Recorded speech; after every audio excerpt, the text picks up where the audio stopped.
Menteri Ekonomi YB Rafizi Ramli memberitahu Dewan Rakyat bahawa golongan bukan Melayu atau bukan Bumiputera tidak mendaftar di dalam sistem padu kerana kebanyakan mereka tidak pernah menerima bantuan. YB Rafizi, betul ke kenyataan ini? Saya rasa ianya memang tak betul. Semalam saya bangun untuk cuba mendapatkan peluang atau floor untuk bertanyakan soalan tambahan, tapi apakah daya saya tidak diberikan laluan. Maka saya beritahu terus terang kepada YB Rafizi di sini.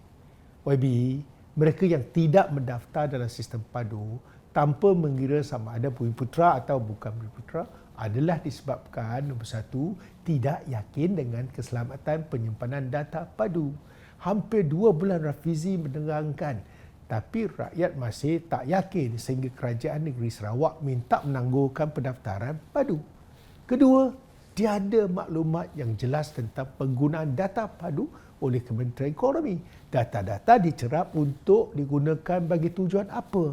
YB Rafizi mengibas kembali sebelum tahun 2018, banyak bantuan kerajaan telah diberikan kepada rakyat tanpa mengira kaum. Contohnya, subsidi petrol, subsidi diesel, subsidi gula, beras, diskaun ETS, KTM untuk warga emas, voucher buku 1 Malaysia, klik 1 Malaysia, banyak lagi lah.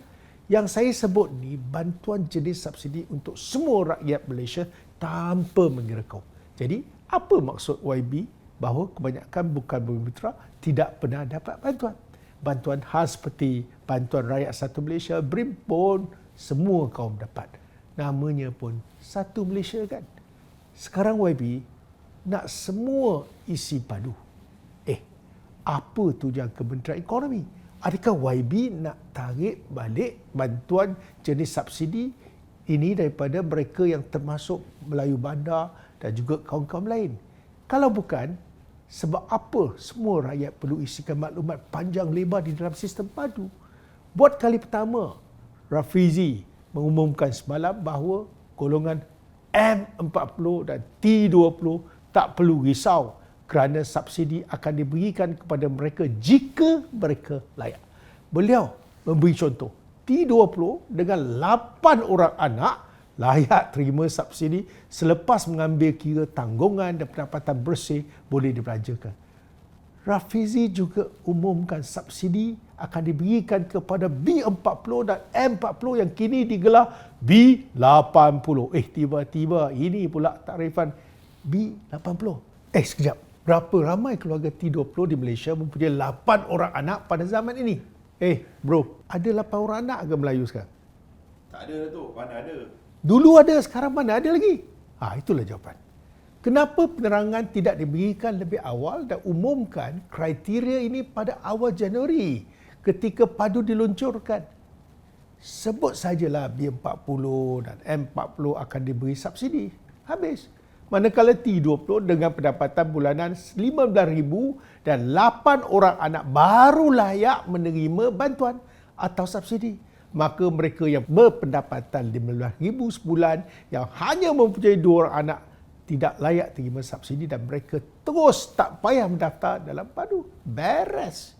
Satu lagi perkara yang penting ialah, adakah konsep pendapatan bersih boleh dibelanja merupakan formula yang tepat? Video saya sebelum ini pernah memberi contoh 2 orang yang mendapat gaji yang sama, tetapi orang yang boros berbelanja akan mempunyai kelebihan atau advantage mendapat subsidi berbanding dengan seorang lagi yang berjebat-jebat. Formula ini tepat ke YB Rafizi? Bagaimana pula dengan pekali lokaliti? Janganlah samakan pendapatan bulanan RM15,000 mereka yang menetap di Kuala Lumpur dan Jeli. Bagaimana formula lokaliti atau pekali berdasarkan lokaliti boleh diterbitkan? Kalau faktor lokaliti diambil kira, sudah semestinya Kementerian Ekonomi mengetahui pekalinya sekarang. YB Rafizi, ramai yang tidak mendaftar dalam sistem padu termasuk Bumiputera dan bukan Bumiputera adalah disebabkan isu keselamatan dan juga kebocoran data. Saya setuju dengan pendirian Kerajaan Sarawak berhubung perkara ini, begitu juga dengan kenyataan Menteri Sarawak yang kata daftar padu ini ibarat bogelkan diri sendiri atau telanjangkan diri sendiri. Apakah data-data yang perlu diisi? Nama, IC, alamat, pendapatan, pinjaman, maklumat bank, maklumat ahli keluarga.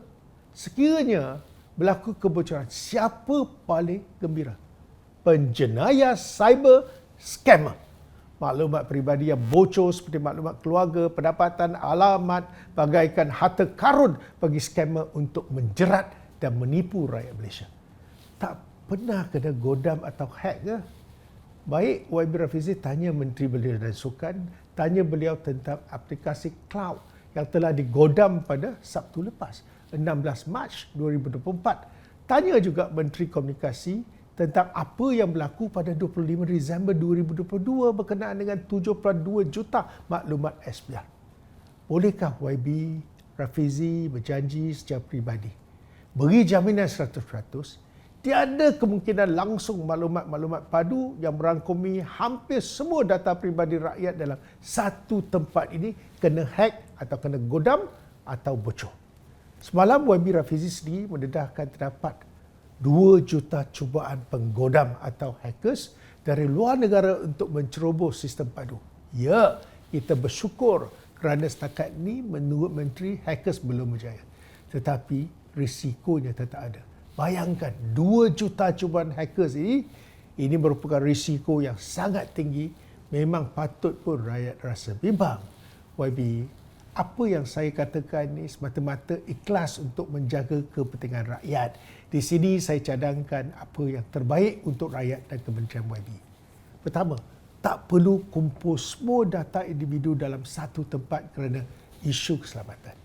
Tak boleh ke sekadar naik taraf atau kemaskini data di dalam sistem e-Kasih? Bukankah ini sudah memadai?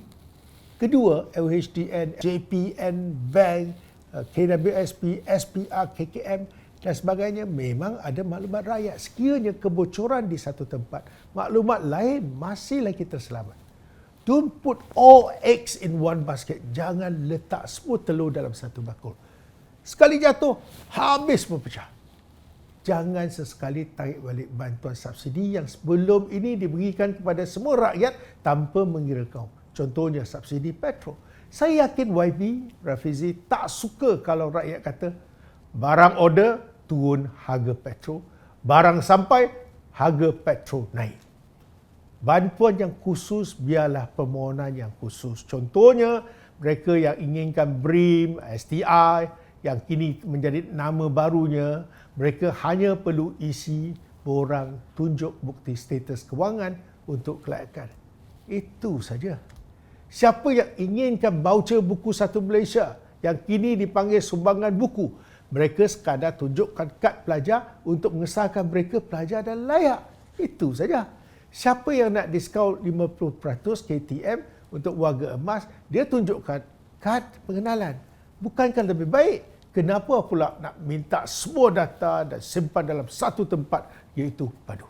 YB, fikir-fikirkanlah.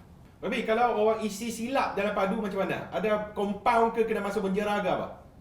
Ini kena tanya Rafizi lah. Dia boleh jawab. Itulah kebimbangan rakyat. Mesti ketahui apa risikonya dan sekiranya tak betul, apa akan terjadi. Kalau tak ada penjara ke, tak ada compound ke, boleh kita tipu kan? Itu pun saya tak boleh jawab. Pasal saya pun tak tahu kenapa maklumat yang diperlukan terlalu banyak. Bukan sekadar nak tentukan siapa dapat subsidi.